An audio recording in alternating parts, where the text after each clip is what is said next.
I don't want to get, this is not in my notes, but let me just add something right here. You hear about what Hamas terrorists did a little over a week ago in Israel. How terrorists went through the wall at Gaza and through 22 cities and villages and murdered children, families, households, taking people captive. Horrific, horrific stuff. I'm sure you have seen some of this over the last few weeks. What's amazing to me is this.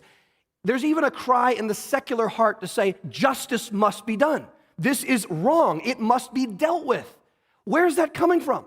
That is coming from the image of God that says there is true evil that exists in the world and it must be handled. It must be handled rightly. And only ultimately God can bring the final and righteous and full judgment and justice that needs to come. But let me say a couple things on that. Number one, what we've seen in the news proves to us again that evil is real.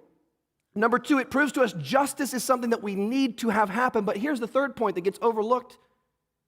If God brings down justice on us, it's not simply Hamas terrorists who are in trouble, it's you and me who are in trouble.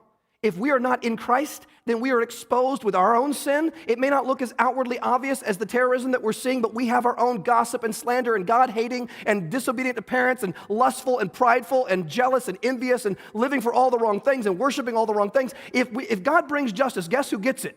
I do. And so do you.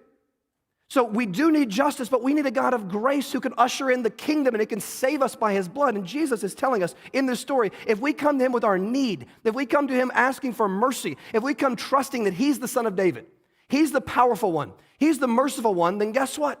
We can stand complete in Christ before the holy face of the Father and not be afraid of final judgment.